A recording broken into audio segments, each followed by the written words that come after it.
जय हिंद। मैं Ram Shankar Tiwari, x NSG commando.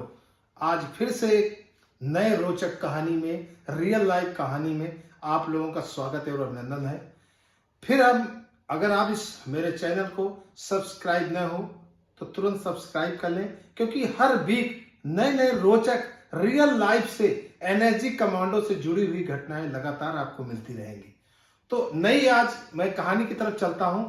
ये उस समय की बात है, लगभग वर्ष 2012 को, जब इधर सोनभद्र, उत्तर प्रदेश में सोनभद्र एरिया होता है जिसे नक्सलवाद कहा जाता है, नक्सलवाद से काफी प्रभावित था। उस एरिया में ड्यूटी में जाने का मौका मिला, कमांडो की तरफ से जाने का मौका मिला। बहुत ढेर सारी अर्धसैनिक बल भी होती है, पीएसी पैरामिलिट्री फोर्सेस होती हैं, काफी लगा है। तो ये स्थान सोनभद्र में एक चकरिया की बात कही जाती है, एक चौकी एक हुआ करती थी, जहां पर कई घटनाएं हुई हैं। फोर्स के काफी लोग मारे गए और कई घटनाएं हुई जहां पर नक्सलवाद कहे जाते हैं कि हजार हजार 2-2 हजार की भीड़ों की तादाद में आते हैं, जिनसे निपट पाना बहुत ही मुश्किल होता है, नामुमकिन होता है। इस घटना में दोस्त जाने का मौका मिला। इसके लिए भी तैयारियां होती हैं, ट्रेनिंग होती है, ब्रीफिंग होती है पहले से। फिर वहां पहुंचा गया, उस एरिया में प्रवेश किया गया। तो एरिया काफी सुरक्षित होता है, लेकिन जो रास्ता है सोनभद्र से, उत्तर प्रदेश का सोनभद्र जिले का जो रास्ता होता है चकरिया का, 50 से 60 किलोमीटर रूरल एरिया, देहात एरिया में, जहां पर हम लोग गए, अपनी गाड़ियों से गए। और वो जाने में इतनी रोड इतनी खराब होती है कि वो 40-50 किलोमीटर की समय दूरी में लगभग 4 से 5 घंटा लग जाता है। और यहाँ पर स्वास्थ्य सेवाएं भी बहुत दिक्कतें होती हैं। वहां पर कहीं आपको डॉक्टर नहीं मिलेगा। अगर इमरजेंसी रात में बीमार पड़ गए तो वहां तक जाना मुश्किल है। क्यों? अब उस एरिया में रात में गाड़ी जाना मना है, क्योंकि कहां पर 100-100, 200, 300 के बीच में मिल जाए नक्सलवाद। तो इस तरीके से, और वहां पर ये मानिए कि वो टोटल आम समाज की भीड़ होते हैं।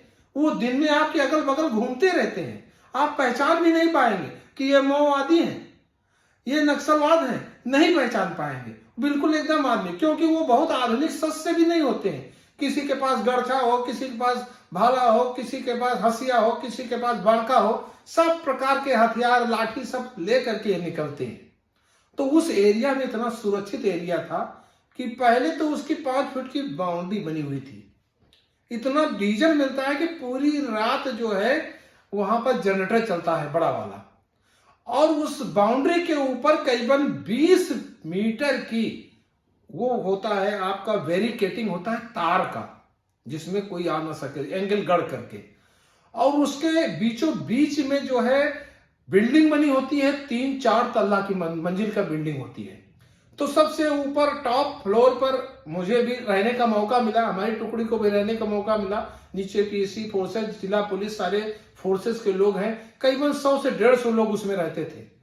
और अब सोचिए कि बाहर मुझे कोई कॉम्बिंग करने भी नहीं जाना है, लेकिन फिर भी वहां रहने के बाद भी वो दोस्तों, वो समझिए समस्याएं आती हैं, वो दिक्कतें आती कि रात में लोग सो नहीं पाते हैं। हम लोग दिन में सोते थे, हम लोग रात में नहीं सोते थे। क्यों? रात में जो है लगातार हमें दाहिने से दिखाई पड़े कि 50-100 टार्चें लग रही हैं उस नदी के एरिया से। अब हम लोग पूरा डर रहे हैं, नदी एरिया से टार्चें लग रही हैं। तुरंत हम लोग फोन करते हैं, तुरंत अलर्ट करते हैं कि भाई जल्दी से आप उठिए, देखिए इधर से क्या हो रहा है। तुरंत एलएमजी पोस्ट पर एलएमजी वाले लग गए और ग्रेनेड पोस्ट पर ग्रेनेड वाले लग गए। ग्रेनेड प्राइम करके रखे जाते हैं कि केवल पिन निकाल के उसको फेंकना है, इस तरीके से। और इस तरीके से पूरी रात कहा जाता है कि कोई दिन ऐसा ना हो कि जिस दिन कोई टेंशन, कोई दबाव, कोई घटना, कोई सी वैसा ना हो कि जिससे सुकून से पूरी रात चल जाए। जैसे तो सोचिए कि ये उसमें एक हम लोगों का आदेश होता है कि जब भी कोई घटना होती है तो पूरी बिल्डिंग में करीबन सैकड़ों मोर्चे होते हैं। उस मोर्चा ऐसा होता है तिरछा सा, उसमें पतला सा बना, अपनी गन निकाल के आप फायर कर सकें, ग्रेनेड फेंक सकें। आप अपने सर को ऊपर बाउंड्री से ऊपर नहीं करना है, नीचे से देख के फेंक सकें, जिससे ज्यादा से ज्यादा दुश्मनों पर आप कब्जा पा सकें, आप पर हावी न सके। क्योंकि एक बार नक्सल का मंशा होता है कि फोर्स के हथियारों को लूटना।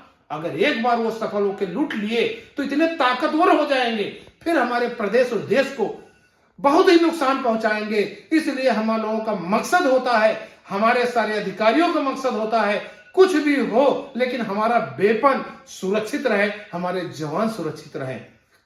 जबरदस्त घटनाएं हुई दोस्तों, और जबरदस्त तरीके से मैंने करीबन 1 से 1.5 महीने का समय बीता और बढ़िया फर्स्ट क्लास। दिन में सोया जाता था, रात समझिए कि पूरी रात जगना ही होता था। जब ड्यूटी है तब भी जग रहे हैं और ड्यूटी नहीं है तब फिर भी जग रहे हैं। तो इस तरीके से उस समय को जैसे तैसे बीता। लेकिन आप सोचिए कि जिस समय ऐसी बात है, टार्च भी मुझे मारना होता था तो टार्च को हम लोग कहा जाता है कि इतनी दूर करके मारा जाता है। अगर कोई टार्च पर भी गोली मारे तो हमारे 1-2 मीटर दूर से गोली जाए। टार्च ऊपर से मार दी जाती है, बाउंड्री से ऊपर सर नहीं निकाला जाता। ये सोचिए इतनी ज्यादा जो है सुरक्षा, इतनी ज्यादा दहशत होती है। जिसके साथ ऐसी दहशत होती हो और जो ऐसे घटना में हो उसके रोंवा कांपते रहते हैं। एक एक रात, एक एक घंटा, एक दिन के बराबर बीतता है। ये स्थिति होती, एक एक दिन के बराबर बीतता है।